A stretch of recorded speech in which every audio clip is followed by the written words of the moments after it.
আসসালামু আলাইকুম এভরিওয়ান, সবার সাথে রেকর্ড বা আফরোজা রান্নাঘর প্লাস জুমা মুবারক প্লাস রান্না ডে। সো রান্না ডে যেহেতু ফ্রাইডে আমার হয়, তাই সকাল সকাল উঠে রান্না বান্না স্টার্ট করে দিয়েছি।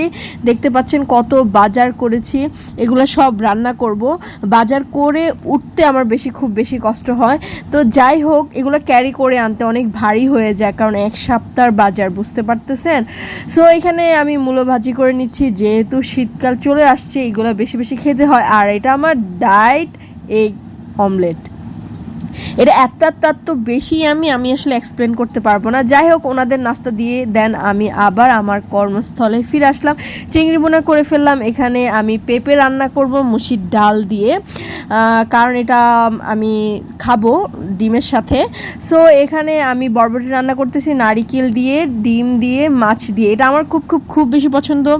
সো এটা চিকেন রান্না অলরেডি ডান হয়ে গিয়েছে আলহামদুলিল্লাহ। ফাইনালি আমার সকল রান্না হয়ে গিয়েছে। অ্যান্ড দেন সব কাজ কমপ্লিট করে আমি লাঞ্চ করতে বিসমিল্লাহ স্টার্ট করে দিয়েছি।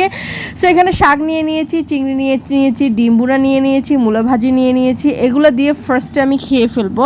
সো আপনি যদি ডায়েট করতে চান, আপনাকে ভেজিটেবলের অনেক আইটেম রাখতে হবে, মানে আপনাকে অনেক রান্না করতে হবে। অল্প একটু রান্না দিয়ে মাখো ভুনো দিয়ে অনেক ভাত খাবেন, তা কিন্তু হবে না।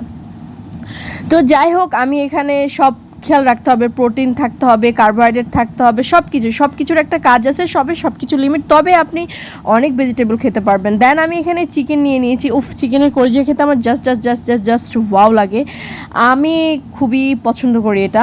তো দেখতে পাচ্ছেন প্রত্যেকটা বাইট আমার খুব বেশি ইয়াম্মি হয়েছে, আমার কাছে লাগতেছে। সো এখন আবার খেতে ইচ্ছে করতেছে। আপনাদের কেমন লাগে আমার ব্লগগুলো অবশ্যই আমাকে জানাবেন। Please like comment share. আল্লাহ হাফেজ, বাই বাই।